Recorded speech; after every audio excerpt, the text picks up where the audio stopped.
En la madrugada del lunes 17 de abril de 1961 se produjo el desembarco.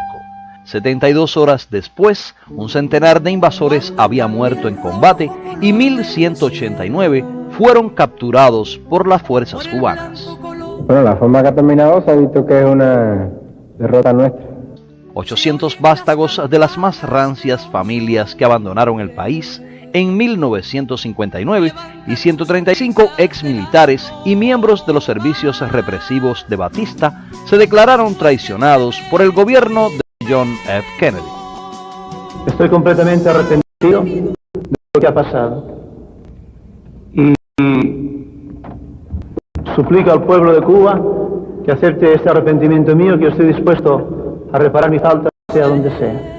En marzo de 1962 comenzó el juicio a los prisioneros y a inicios de abril el tribunal los condenó a penas de hasta 30 años de cárcel. Cualquiera comprende la sanción cuando un grupo de compañeros nuestros que estaban buscando información sobre los actos terroristas contra Cuba los han condenado a 2 cadenas perpetuas. Por convenios establecidos con el gobierno norteamericano y a expensas de los familiares y personalidades de la política de ese país, Estados Unidos pagó en un término de 6 meses cerca de 62 millones de dólares en medicinas y alimentos para niños como indemnización de guerra y a cambio de los invasores retenidos en Cuba. Es una sanción alternativa. Lo que nosotros queríamos es el pago de una indemnización, pero no por necesidad de dinero, sino por un reconocimiento. Era casi una especie de castigo moral. El 23 de diciembre de 1962 viajaron 484 prisioneros hacia una base de la Fuerza Aérea en la Florida y en los 2 días siguientes volaron los restantes. Pero estos hechos y estas cifras jamás aparecerán en el museo dedicado a la Brigada 2506, porque en aquel lugar el propósito es exaltar una batalla que terminó en victoria definitiva para las fuerzas leales a Fidel.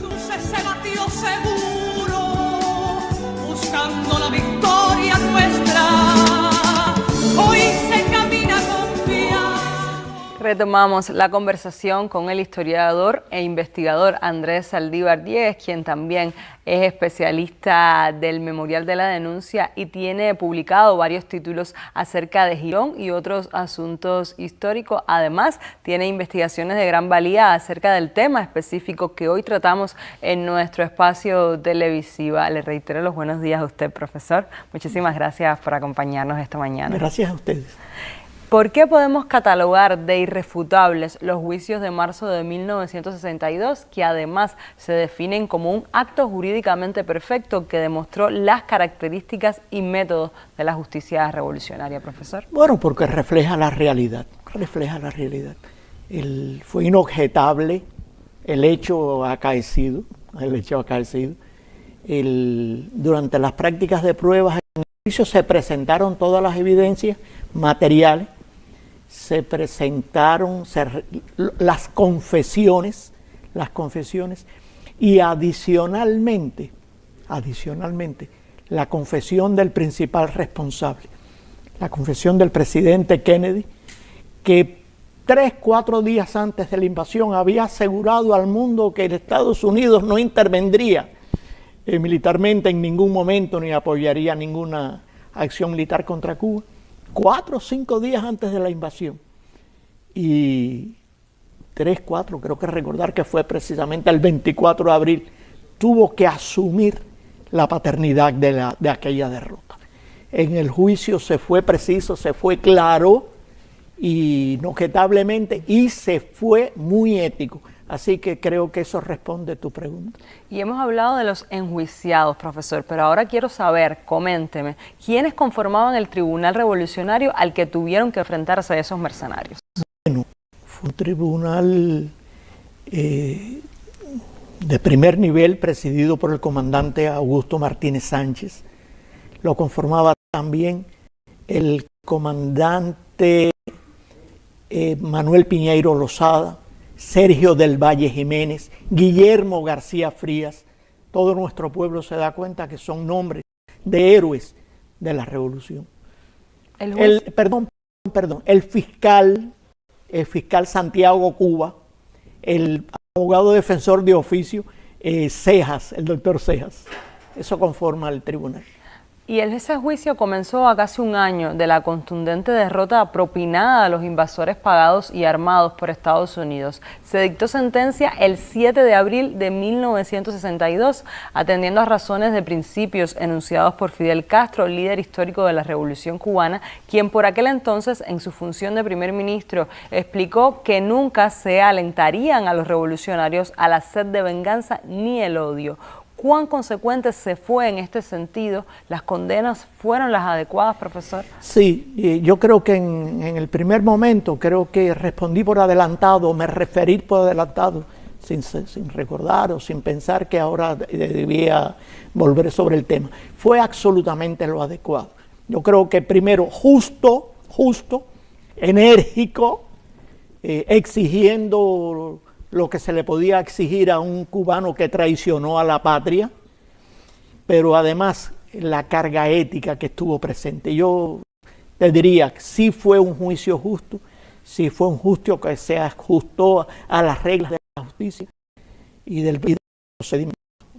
Y a veces quienes se pronuncian, profesor, en desacuerdo con nuestra postura política como nación, desde el 1 de enero de 1959, expresan que lo que se buscaba con los juicios era sacarles dinero y beneficios desde el punto de vista material a los apresados luego de 66 horas de combate sostenido. ¿Qué consideraciones le merece tal opinión? Esa opinión es, ahora pensando en la cantidad de mentiras, la cantidad de los fake news que se dicen, que tanto se mencionan en la actualidad, absolutamente falso, y Cuba lo demostró además, cuando lo importante en aquel momento, la primera solicitud fue por los 500 equipos pesados para trabajar en la agricultura, en la construcción. Ya luego, cuando se hizo necesario el juicio, la primera medida fuerte, privarles de la ciudadanía. Acotar algo rápido, a todos los juzgados se les privó de la ciudadanía, pero en abril del 2001 se hizo aquí en Cuba la Conferencia Científica Internacional Girón, 40 años después, y aquellos brigadistas, aquellos integrantes de la Brigada 2506 que accedieron a venir a Cuba a explicar por qué habían luchado con una postura ética muy fuerte, a aquellos brigadistas, a aquellos integrantes, se les restituyó lo que se les había privado, cuando el juicio. Redondeando la palabra, fue la pregunta, fue un momento muy justo, y ni remotamente en los primeros momentos se pensó en la indemnización. Es importante, me decía un compañero hace un rato, se cambiaron por compotas. Eso ha persistido en el imaginario popular y no es cierto. En la proyección que vimos antes, el comandante en jefe se refirió en ello. Fue una indemnización que por vez primera el gobierno de Estados Unidos se vio obligado, ellos con Cuba nunca han podido, con el comandante en jefe nunca han podido. Se vieron obligados a pagar aquella indemnización. Indemnización que una pequeña cantidad fue en efectivo, 2 millones, 3 millones de dólares, y el resto en productos alimenticios, en medicinas, en alimentos para niños, etc. Plan Girón se reconoce como la primera derrota del imperialismo yanqui en América Latina, pero otro triunfo contundente de la Revolución Cubana lo constituyó que luego de los juicios a los detenidos en la acción mercenaria, el presidente estadounidense de aquel entonces, John F. Kennedy, tuviese que admitir de manera pública la activa participación de su gobierno en la injerencista y agresiva aventura protagonizada por los integrantes de la Brigada 2506. Ya usted lo había dicho, profesor. ¿Cuánta trascendencia y significación histórica tiene este singular hecho? La máxima, porque además responde a lo que precisamente dijo el fiscal en sus primeras palabras en el juicio, que si bien se estaba juzgando aquellos integrantes de la Brigada 2506, lo más importante era que se estaba sentando allí en el banquillo de los acusados. Eso nunca antes había sucedido. En el banquillo de los acusados al gobierno de Estados Unidos. Te había dicho antes que el reconocimiento del presidente Kennedy no fue, volvió a ser en este momento, pero ya desde pocos días después de la batalla, él tuvo que asumir la paternidad de aquella derrota. La trascendencia máxima es que fueron sentados en el banquillo de los acusados, pero los sancionados fueron los integrantes de la Brigada 2506. Y allí dijo el tribunal, cuando emitió la condena, dijo: no condenaremos aquí al gobierno de Estados Unidos, porque lo condenará el Tribunal de los Pueblos.